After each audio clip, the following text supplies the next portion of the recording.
Hi, today's lesson is on acid and base neutralization. This is going to be part one, so I'm just going to focus on what happens.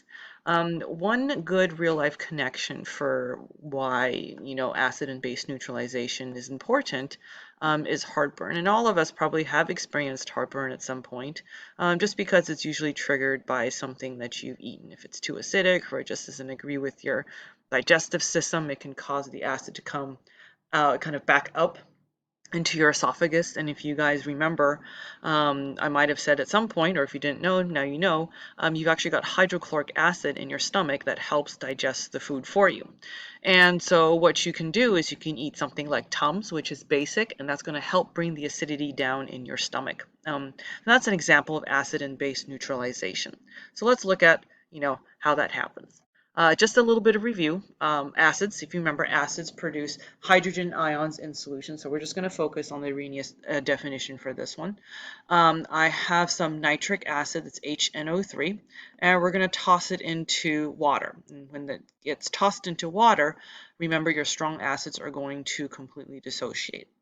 And then so we're going to create hydrogen ions and then the anion that's going to be left over. And so what I have represented here is 4 moles of acid that was dissolved in 1 liter of solution. So you can count up 1, 2, 3, 4. I know they're not really 4 moles, but they're going to represent our 4 moles. So this is a 4 molar solution. If you remember, molarity is moles over volume.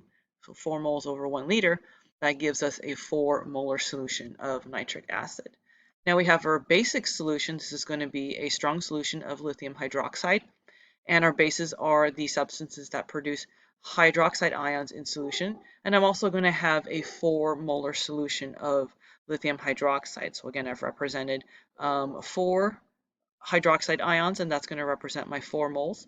That's going to be in 1 liter of solution. So this is a 4 molar solution of base. And what happens when you mix an acid and base together, they end up doing something called neutralize. And it happens if you have equal moles of acid and base. So if you look in this beaker, I've tossed in my 4 molar solution of acid. I've tossed in my 4 molar solution of base, and they're all going to get mixed up in there. So if you take a look at what you've got, you have hydrogen ions and you have hydroxide ions. Hydrogen plus a hydroxide, H plus OH, actually creates water. And if you think about the pH of water, well, that's 7. That's a neutral pH. And so that's why this process is called acid and base neutralization. If you can mix equal moles of acid and base, you're going to produce water. And some stuff that's left over. That's going to be called a salt. And a neutral solution ends up being completely non-toxic. So even though you put in a very strong acid, you put in a very strong base, as long as you have equal moles of acid and base that were mixed, it produces a very harmless solution of water and some leftover ionic compound stuff called a salt. Okay. That's the basic idea behind acid-base neutralization. So we can look at some of the equations to describe this. Luckily, you've seen this before. These are just double displacement reactions. They operate the same way. You've got your reactants. There's our acid, there's our base. Your cation from your acid is a hydrogen ion. And your cation from your base is the metal, that's the lithium ion, so those are going to switch places. So your hydrogen ion from the acid will always bond with the hydroxide ion from the base, and that will always create water. That's going to be a liquid. Your metal from the base will combine with the anion from your acid, and that's going to create an ionic compound. Now the chemistry name for that is salt. So that's not the stuff you sprinkle on popcorn. It's a general name for the ionic compound that's produced in an acid and base neutralization reaction. Okay, so here's another example of an acid-base neutralization reaction. This is a very classic acid and base neutralization reaction. We have hydrochloric acid mixed with sodium hydroxide. Again, that's going to create water. That's going to be a liquid.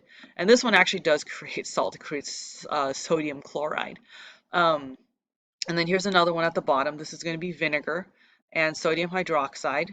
And those two are going to mix. Your hydrogen from your acid will mix with the hydroxide from your base. That's going to create water. And then your metal from your base will combine with the anion from your acid, and that's going to create that salt. So if you guys remember, you should, that acetic acid or vinegar, that's actually a weak acid, but you notice it's still a one-way arrow. Okay, so you don't have to worry about the two arrows in your neutralization equations. Okay, I just want you to see what that looks like, not on an equation, but what does that look like in a lab situation. So what I want you to look at is acidic pHs, that's going to be bright red.